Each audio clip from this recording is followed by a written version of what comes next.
महाराज की, श्री सभी महाराज की, अयोध्या राम की, अयोध्या राम की, श्री काशीनाथ मंदिर की, श्री धर्मभूमि की, श्री गोमाता महाराज की, श्री सत्य सनातन धर्म की, श्री राम दास भगवान की, श्री तुलसीदास भगवान की, श्री गोधन की,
We know there will be a change in the Security Council. The real issue is when does it come, how long does it take, and what form will it take? Now, again, even if you look at what form will it take, I think some parts of it are quite obvious. There is not a single African member. There is not a single Latin American member. I mean, Africa is a continent of more than 50 nations, but there's no member. So, and I mean, in the case of Asia, yes, there is one member, but if you look today at the dynamism of Asia, the demographics of Asia, the size of nations, I think there's a very, very strong case as well. So these discussions are going on. We felt that, in many ways, the discussions have not progressed because those who are opposed to any change have found ways of delaying it.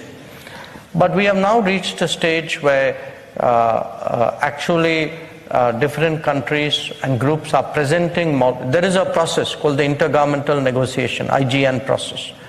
The process is currently chaired by Kuwait and Austria. They are today being presented with different models of how such a change can happen. So the developing countries, the Global South, has presented its model. It's a group called L69 there. Mexico has presented its model. On behalf of small countries, Liechtenstein has presented its model. I think G4, that is India, Japan, Germany and Brazil, we will be presenting our model as well. And I'm sure there'll be an African presentation, there may be some other regions. So it is a process which is moving. We believe that process cannot be stopped, it can be delayed. But in the good of the world, the sooner it happens, the better it would be. If the most populous countries of the world are kept out, or if some of the biggest resource providers for the UN are kept out, that's not good for the organization. So we want that realization really to grow. And as someone who's seen this debate over many, many decades, I do feel today that there is a certain momentum which has come about. はい、続きまして質問を。 Thank you very much. Any other questions? This person in the front, please.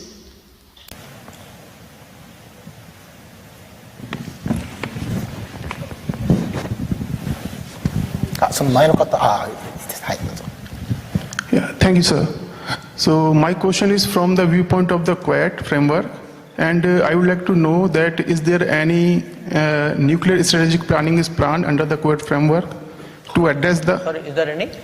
Nuclear strategic planning for the power generation under the Quad framework to address the climate change through the energy or clean energy options. Thank you. The Quad does discuss climate change. The Quad has discussed energy and technology issues, but we have not had an explicit coordinated discussion on nuclear energy per se. If you look at the Quad countries, three of us, Japan, US, India, we have very substantial nuclear programs. Australia less so because of their situation.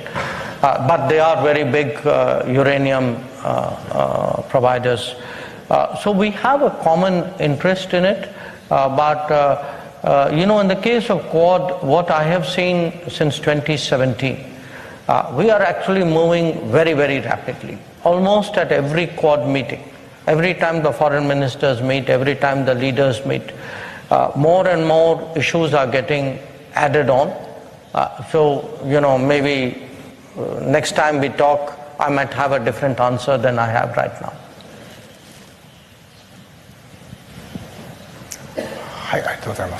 Thank you very much, Doctor. Your excellent speech. My name is Manish Gupta. I work for Mitsubishi Mahindra Agri Machinery in Japan. I've come here with my wife Shalini. We would like to hear from you why Bharat matters. Well, you can hear from me, but it would be better if you actually got the book and read it. And the reason is, I have a whole lot of reasons why Bharat matters. But if I fast forward you through the book, I would say why Bharat matters today is, in many ways, we've had a remarkable change in India in the last 10 years. It's a change that anybody who goes to India can see. The infrastructure is changing, the education levels is changing, the economic progress is more visible. There is a certain buzz about innovation, about startups. So actually today it's a very, very optimistic, energetic society, but one which is very confident about its own abilities. So the sense of both, of what we can do has grown. But it's not only the present and the future, it's also about who we are, because it's very important for all societies to appreciate their own culture, their own tradition, their own heritage. Perhaps in the past, for a variety of reasons, this may not have been as strongly done as it should have been done. So my argument for why Bharat matters is, Bharat matters because there is a sharper awareness of our own identity, of our own past, of our civilizational heritage, which we can bring to the international level. Bharat matters because, along with tradition, there is also a big technology contribution today that India can make, so it's both tradition and technology. And Bharat matters because, if I were to go to your first question, there is, at a time when many countries are moving away from the world, they are saying, I don't want to get involved, I don't want to, why should I do that? Actually, India is doing more. That if you look at our development projects, if you look at our first responder operations, if you look even at the fact that we provided vaccines to 100 countries in the world, and we gave vaccines when we were still vaccinating our own people. We had not finished that. So there is today a mindset in India to grow more, to do more, but also do more with the world. That is essentially why I think Bharat matters.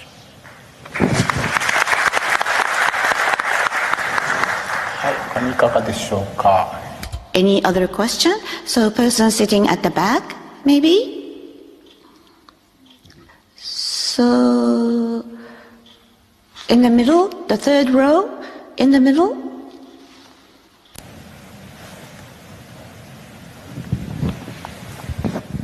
Thank you, sir, for the wonderful, remarks. I'm Hemant. I'm an assistant professor in Shimane University, which is a very small, very far from Tokyo. It's a very regional part of Japan.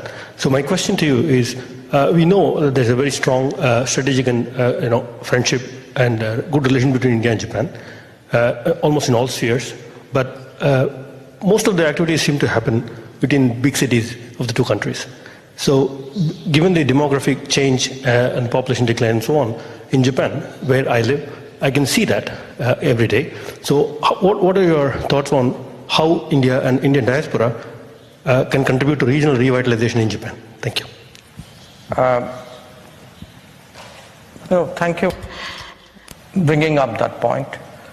I feel that today our political relationship between India and Japan is very strong. I also feel that in a domain like defense and security, it has developed very well. But if there are two domains which hasn't moved at the same level as the political relationship, one is the economic domain. We are not seeing, our politics is much better, frankly, than our business. Business is not bad, but business should be growing very much faster than what it has done today. And I think many of the new technologies today offer us the chance to do that. And Japan has a long history in India. There are many areas where there are areas where Japanese companies have been there for more than 150 years in India. The other, which pertains to what you are saying, is I feel the people-to-people linkages is still relatively limited. We have, there are, as an example, because you are from a university, we have somewhere between 1.1 to 1.3 million students, Indian students, out of India at any given time.